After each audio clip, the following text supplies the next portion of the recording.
ایک اور بات یہاں پتہ چلی کہ یہ بھی تھوڑا حیا کے خلاف مسئلہ ہے، لیکن آج کی نئی نوجوان نسل جو ہے اس میں بہت زیادہ مبتلا ہو رہی ہے، جس کو اورل سیکس کہا جاتا ہے. اور میں نے جیسے عرض کیا کہ شرعی مسائل میں چاہیے اور اس کو بیان کرنا یہ ہماری ذمہ داری ہے. تو یہ چیز بھی انگریزی فلموں سے اور فحش فلموں سے ہماری نئی نسل میں بہت تیزی سے سرایت کر رہی ہے، اور لوگ اس بارے میں علماء سے بہت زیادہ مسائل پوچھتے ہیں، خواتین بھی پوچھتی ہیں جو اس میں مبتلا ہیں. تو اس کا بھی مسئلہ یاد رکھیں کہ اللہ تعالیٰ نے حالت حیض میں زوجہ سے ہم بستری کو حرام قرار دیا کیونکہ اس میں گندگی ہے. باپ دیکھیں کہ وہ گندگی اس درجے کی نہیں ہے جتنی اورل سیکس میں گندگی ہوتی ہے.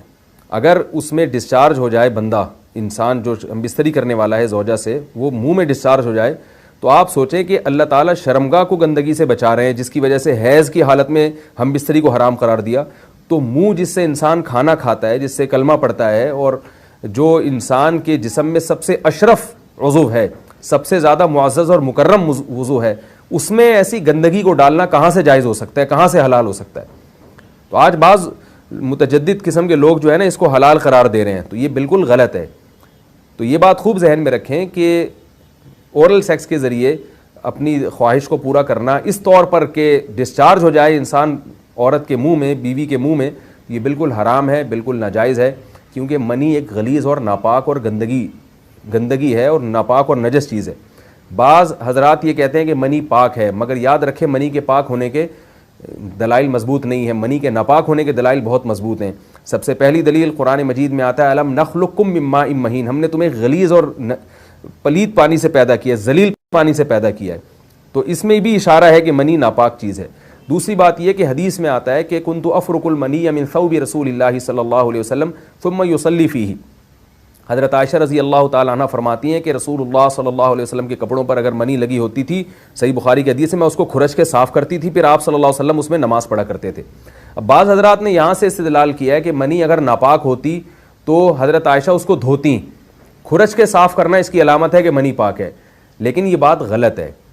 اگر منی پاک ہوتی تو حضرت عائشہ کو کھرچنے کی ضرورت نہیں تھی. بات یہ ہے کہ وہ نجاست جس کا ایک باقاعدی جسم ہوتا ہے اور وہ کھرچ کے جسم سے یا کپڑوں سے الگ ہو سکتی ہے، تو اس نجاست کو پاک کرنے کا طریقہ یہ ہے کہ اس کو کھرچ دیا جائے. ناپاک تھی تبھی تو حضرت عائشہ رضی اللہ تعالی عنہ اس کو باقاعدہ کھرچ رہی ہیں اور دور کر رہی ہیں. اور گیلی منی کو نبی، یہ ثابت ہے کہ حضرت عائشہ رضی اللہ تعالی عنہ آپ صلی اللہ علیہ وسلم کے کپڑوں سے دھویا کرتی تھیں اور آپ صلی اللہ علیہ وسلم اس میں نماز پڑھا کرتے تھے. حضرت عمر رضی اللہ تعالی عنہ کے دور میں کسی شخص کو احتلام ہوا تو اس نے اپنے پورے جو ہے نا وہ کپڑے دھوئے، تو حضرت عمر نے اس کو منع کیا، فرمایا کہ اتنا کافی تھا کہ اس جگہ کو تم دھو لیتے. تو اس میں بھی حضرت عمر اس کو باقاعدہ دھونے کا حکم دے رہے ہیں. کسی بھی صحابی نے اعتراض نہیں کیا کہ یا امیر المومنین آپ ان کو دھونے کا حکم کیوں دے رہے ہیں، منی تو پاک ہے. تو منی کے جو ناپاک ہونے کے دلائل ہیں وہ بہت مضبوط ہیں. باقی اس کو جو کھرچنے کا حکم ہے وہ اس لیے کہ منی کے پاک جو اگر خشک ہو جائے تو وہ کھرچ کے بھی پاک ہو جاتی ہے، اس کو پھر دھونا ضروری نہیں ہوتا.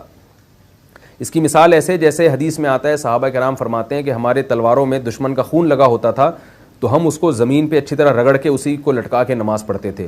تو دیکھیں خون بھی ایسی چیز ہے کہ جو سوکھنے کے بعد اس کی ایک پاپڑی سی جم جاتی ہے.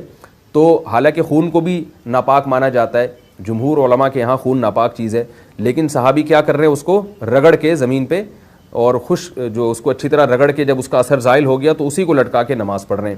تو جیسے خون ناپاک ہونے کے باوجود رگڑنے سے پاک ہو جاتا ہے اگر کسی ایسی چیز پہ لگا ہو جو لوہے یا ایسی سخت چیز پہ، تو ایسے ہی منی اگر کپڑوں پہ لگی ہو، خشک ہو جائے تو اس کو اچھی طرح جب کھرچ دیا جائے تو وہ پاک ہو جاتی ہے. لیکن اس سے یہ ثابت نہیں ہوتا کہ منی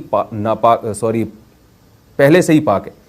ایک اور دلیل منی کے ناپاک ہونے کی یہ ہے کہ جو مدی ہے، ٹرانسپیرنٹ پانی جو مرد کے جسم سے نکلتا ہے، وہ اگر جسم سے نکل جائے تو وضو فرض ہو جاتا ہے، اور منی نکل جائے تو غسل فرض ہوتا ہے. اب یہ کیسی بات ہے کہ مدی کے نکلنے سے جس سے وضو فرض ہو رہا ہے وہ تو ناپاک ہے، اور منی نکلنے سے جب غسل فرض ہو رہا ہے بڑی والی طہارت، تو اس کو ہم پاک قرار دیں. تو اس لیے امام ابو حنیفہ رحمہ اللہ تعالیٰ کا مذہب منی کے بارے میں کہ یہ نجاست غلیظہ ہے، اور امام مالک کا بھی یہی مذہب ہے. یہ مذہب بہت دلائل کے لحاظ سے قوی ہے. تو اس لیے عورت کے منہ میں ڈسچارج ہونا یہ بالکل حرام ہے، ناجائز ہے، گندگی ہے. اسلام میں اس کی قطعاً اجازت نہیں ہے.